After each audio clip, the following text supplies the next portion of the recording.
Let's explore how we can take a simple chord progression made of plain, major, and minor triads and make it more interesting. Here's my starting progression. Straightforward, clean, and ready for some creative twists. Let's see where we can take it.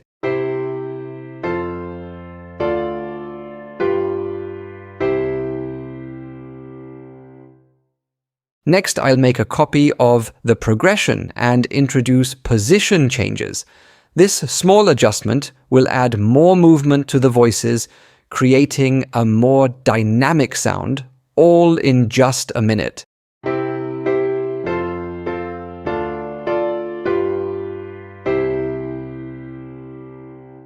That's a solid start, but the structures are still basic triads. Not quite exciting yet. Let's take it a step further by adding leading tone structures in front of the triads.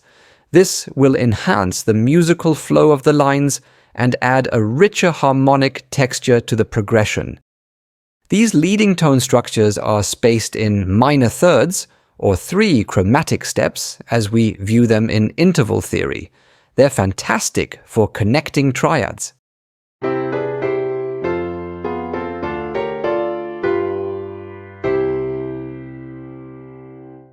In the next step, let's shift our focus to the bass movement.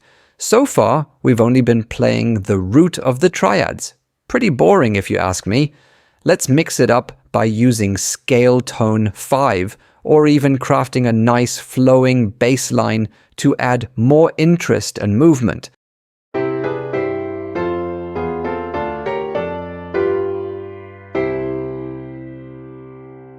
Alright, now we're getting somewhere. You know what? Let's take it a step further and create a chromatic line in the bass, one of my all-time favorite techniques. This feels like the perfect opportunity to bring that in, so let's do this!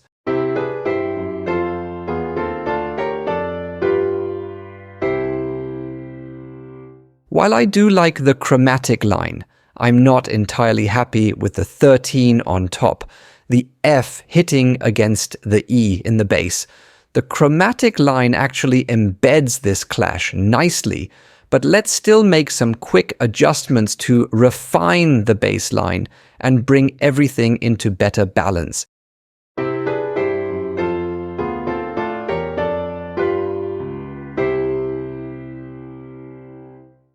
I feel like we're close to wrapping up this sketch idea. Let's bring down the tempo slightly and see how that impacts the emotional tone. I'll also add a few final tweaks to enhance the musicality of the example and give it that polished touch.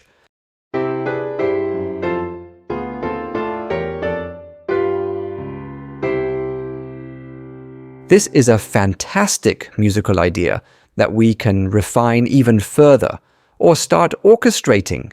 One of my past challenges was trying to figure out the notes and lines while orchestrating, and trust me, it's not the best approach. Spending just 5 to 10 extra minutes perfecting your sketch now will save you hours down the road. I hope this tip helps, and I can't wait to see you in one of the future videos. Keep composing, and best always.